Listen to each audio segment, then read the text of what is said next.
सारी बात ये थी कि जब इनका सॉन्ग के लिए मेरे पास कॉल आया तो मैंने सारी चीजें क्लियर कर ली थी कि इसमें ऐसा वैसा कॉस्ट्यूम तो नहीं है, कोई डबल मीनिंग लाइन तो नहीं है, और इसमें ऐसा वैसा सीन तो नहीं है। और मैं शूट पर गई, शूट पे सब कुछ नॉर्मल था, मुझे कोई प्रॉब्लम नहीं हुई। जब इन्होंने मुझे लखनऊ के इवेंट के लिए बोला तो मैंने हाँ बोल दिया, क्योंकि मुझे शूट पर भी कोई प्रॉब्लम नहीं हुई थी।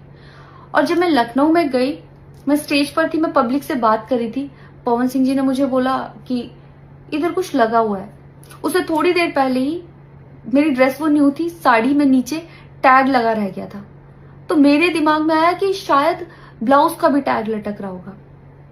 मैं हंसकर उस चीज को दबा रही थी कि अगर मेरा टैग लगा भी है तो वो चीज जिस टाइम मैं पब्लिक से माइक में बात कर रही हूँ उस टाइम ना बोल के साइड में भी बोली जा सकती है, इसलिए मैं उस चीज को उस टाइम पे दबा रही थी। मैंने हंस के टाला, अवॉइड किया और फिर दोबारा बात करने लगी। वो बोले नहीं कुछ लगा है, नहीं कुछ लगा है। तो मैंने कहा नहीं लगा। वो बोले लगा हुआ है। तो मुझे लगा कि शायद लगा ये तो मेरे को लग रहा था कि कुछ लगा है इसलिए ये बोल रहे हैं। और पर फिर भी मैंने हंस के वहां पे टाला, पब्लिक से अपनी बात कंप्लीट की। कंप्लीट करने के बाद जब मैं अपने टीम मेंबर से मैंने पूछा साइड में जाके कि कुछ लगा है, क्या लगा है, उन्होंने बोला कुछ भी नहीं लगा था। जब मैंने देखा मेरे सच में कुछ नहीं लगा था, तब मुझे बहुत ज्यादा बुरा लगा, गुस्सा आया और रोना भी आया। लेकिन मुझे ये नहीं समझ आया कि मैं अब क्या करूं यहाँ पर, क्योंकि जहां मैं गई थी लखनऊ में, पवन सिंह जी खुद भी वहीं के रहने वाले हैं, उसी जगह पर इवेंट था। जितना वो क्राउड था वो सारा उनका फैन बेस था।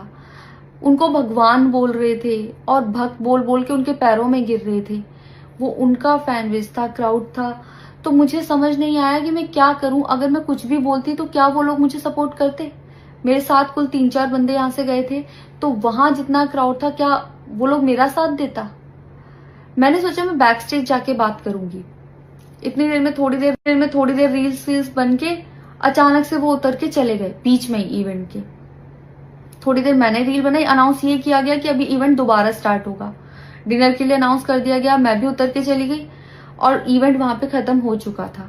अनाउंस किया गया था सिर्फ कि दोबारा होगा। नेक्स्ट डे जब मैं घर आई तो मैंने देखा ये बहुत बड़ा मैटर बन चुका था। मैंने उन लोगों से कांटेक्ट करने की कोशिश की, किसी ने मेरा फोन पिक नहीं किया, ना ही उन लोगों ने फोन करके मुझसे हालचाल पूछा कि परेशान हो या कुछ भी नहीं, कोई हालचाल नहीं दिया।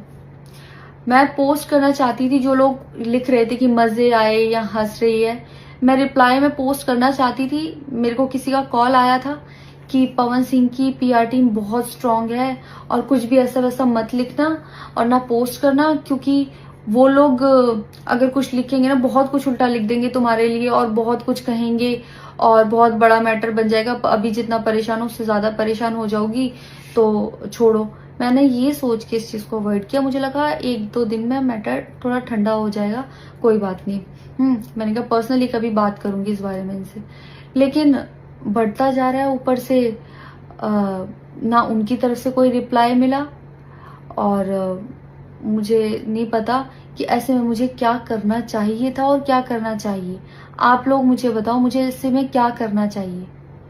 मैं बिल्कुल भी सपोर्ट नहीं करती कि हाँ ये चीज नॉर्मल है या इसको नॉर्मल समझूं। किसी भी लड़की को उसके बिना परमिशन के टच करना ही पहली बात बहुत गलत है, और फिर इस तरीके से टच करना तो हद से ज्यादा गलत है। यही सेम चीज अगर हरियाणा में हुई होती ना तो मुझे जवाब देने की जरूरत नहीं पड़ती। यहाँ की पब्लिक अपने आप जवाब दे देती, यहाँ की ऑडियंस फुल सपोर्ट करती और जवाब देती। लेकिन मैं उनकी जगह पर थी, वो यहाँ पे नहीं थे। इससे मुझे ये लेसन मिला है कि मैं भोजपुरी इंडस्ट्री में अब काम नहीं करूंगी। आर्टिस्ट हूं तो नई नई चीजें ट्राई करने का मन करता है कि ये भी ट्राई करूं, ये भी ट्राई करूं, ये भी ट्राई करूं। कुछ भी अलग सा आता है तो करने का मन करता है कि कुछ अलग होगा, कुछ नया ट्राई करती हूँ। और वो भी पवन सिंह जैसे सीनियर आर्टिस्ट के साथ कोलैबोरेशन थी तो हुआ कि हाँ कर लेती हूँ। होता है, अगर वो भी नहीं होते तब भी अगर कोई मेरे पास मराठी का भी प्रोजेक्ट आता तो मैं सोचती कि हाँ कुछ चेंज होगा, कुछ नया सीखने को मिलेगा, ट्राई करती हूँ। पर ये भोजपुरी में काम करने के मेरे साइड इफेक्ट थे जो मेरे साथ हुए। मैं अपने परिवार में, अपने हरियाणा में खुश हूं। मुझे नहीं करना काम भोजपुरी में। पर आप लोग मुझे जरूर बताना कि इस सिचुएशन में अगर आप होते और आप वहां पर होते तो आप उस टाइम पर क्या करते और मेरी गलती कहाँ है। जय श्री राम।